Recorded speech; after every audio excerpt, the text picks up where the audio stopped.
बिहार के पूर्व मंत्री तेज प्रताप यादव ने आगामी विधानसभा चुनाव से पहले विकास वंचित इंसान पार्टी के साथ गठबंधन का ऐलान किया है। पटना में मीडिया से बात करते हुए तेज प्रताप यादव ने कहा कि वे हमारे पुराने मित्र हैं जो अब हमारे साथ जुड़ रहे हैं। एक दोस्त अब सहारा बन रहा है। हमें साथ मिलकर आगे बढ़ना है। अगर आरजेडी भी चाहे तो वह भी इस गठबंधन में शामिल हो सकती है। बिहार के पूर्व मंत्री तेज प्रताप यादव ने आगामी विधानसभा चुनाव से पहले विकास वंचित इंसान पार्टी के साथ गठबंधन करने का ऐलान किया है। पटना में मीडिया से बात करते हुए तेज प्रताप यादव ने कहा वे हमारे पुराने मित्र हैं जो अब हमारे साथ जुड़ रहे हैं। एक दोस्त अब सहारा बन रहा है। हमें साथ मिलकर आगे बढ़ना है। अगर आरजेडी भी चाहे तो वह भी इस गठबंधन में शामिल हो सकती है।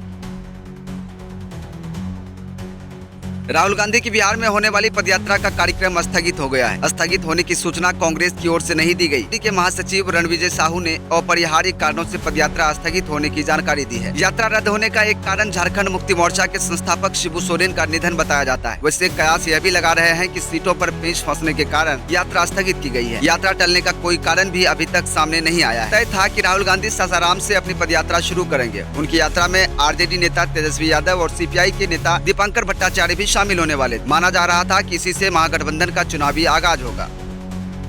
बिहार सरकार ने मध्य विद्यालय में शारीरिक शिक्षा अनुदेशकों का मानदेय बढ़ाकर 16,000 रूपए कर दिया है। साथ ही रात्रि प्रहरियों का मानदेय भी 10,000 रूपए किया गया है। मंत्रिमंडल ने बिहार राज्य विद्यालय अध्यापक नियुक्ति, स्थानांतरण, अनुशासनिक कार्यवाही एवं सेवा शर्त नियमावली 2025 को मंजूरी दी है। मध्याह्न भोजन योजना के तहत रसोईया का मानदेय भी बढ़ाया गया है। बैठक में मध्य विद्यालयों में कार्यरत शारीरिक शिक्षा और स्वास्थ्य अनुदेशकों के मानदेय को 8,000 रूपए प्रति माह मानदेय और 200 रूपए प्रति वर्ष वार्षिक वेतन वृद्धि में बढ़ोतरी करते हुए 1 अगस्त से कुल मानदेय 16,000 रूपए और वार्षिक वेतन वृद्धि 400 रूपए की दर से भुगतान की स्वीकृति प्रदान की गई है।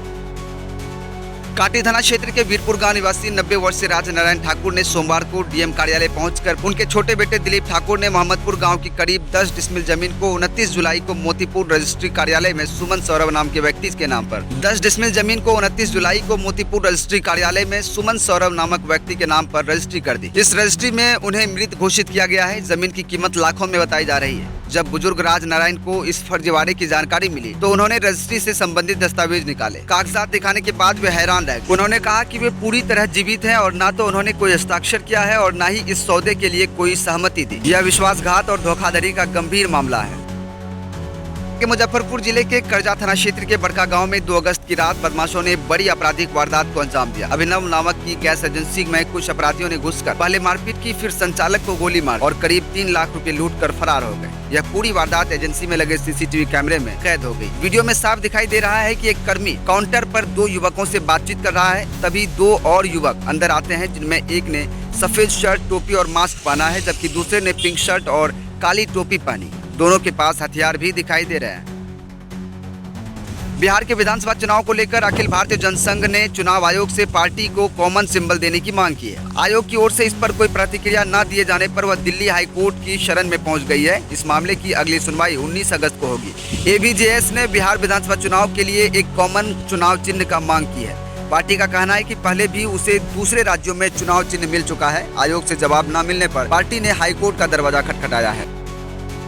पटना हाई कोर्ट ने पूर्व विधायक अनंत सिंह को जमानत दे दी है। यह जमानत उन्हें सोनू मोनू फायरिंग मामले में मिली है। सोनू की मां ने पंचमहला थाने में अनंत सिंह के खिलाफ एफआईआर दर्ज कराई थी। निचली अदालत ने पहले उनकी जमानत याचिका खारिज कर दी थी। अब अनंत सिंह जल्द ही जेल से बाहर आ सकते हैं। बेल ऑर्डर की कॉपी जेल प्रशासन को दी जाएगी। इसके बाद अनंत सिंह को रिहा कर दिया जाएगा। बता दें, सोनू मोनू गैंग के साथ फायरिंग के मामले में केस दर्ज होने के बाद अनंत सिंह ने खुद ही सरेंडर कर दिया था। इस मामले में अनंत सिंह ने भी सोनू मोनू गैंग पर केस दर्ज कराया था, जिसमें सोनू अभी जेल में है।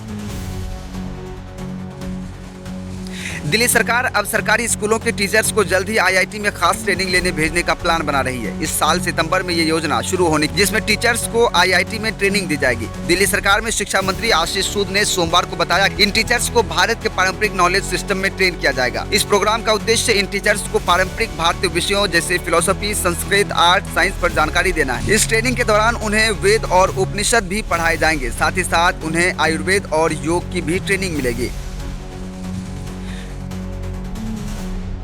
बिहार सरकार राज्य को इंडस्ट्री के रूप से मजबूत और आत्मनिर्भर बनाने की दिशा में लगातार बड़े कदम उठा रहे हैं। इसी क्रम में उप मुख्यमंत्री सम्राट चौधरी ने 2 बड़ा ऐलान किया है। उन्होंने बताया है कि गोपालगंज और भागलपुर जिले में नए इंडस्ट्रियल एरिया और इंडस्ट्रियल कॉरिडोर की स्थापना की जाएगी। इन दोनों योजनाओं से न सिर्फ इंडस्ट्रियल डेवलपमेंट को बढ़ावा मिलेगा बल्कि लोकल युवाओं के लिए जॉब के भी अवसर बनेंगे। गोपालगंज जिले में एक नया इंडस्ट्रियल एरिया विकसित किया जाएगा। इसके लिए बिहार सरकार ने विजयपुरी के 2 गाँवों की कुल 32.66 एकड़ भूमि बिहार इंडस्ट्रियल एरिया विकास प्राधिकार ट्रांसफर करने की मंजूरी दी है। इस भूमि का ट्रांसफर पेड आधार पर किया जाएगा। इसकी कुल लागत 11.39 करोड़ रुपए है।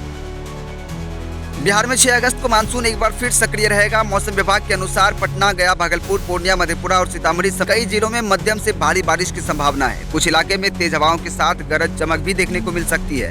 राज्य के उत्तर और पूर्वी हिस्सों में बारिश ज्यादा होगी, जबकि दक्षिणी बिहार के कुछ इलाकों में हल्की बारिश रह सकती है। मौसम विभाग ने लोगों से अपील की है कि खराब मौसम के दौरान सुरक्षित स्थानों पर रहें और अनावश्यक यात्रा से बचें। तो ये थी बिहार की आज की 10 बड़ी और मुख्य खबरें।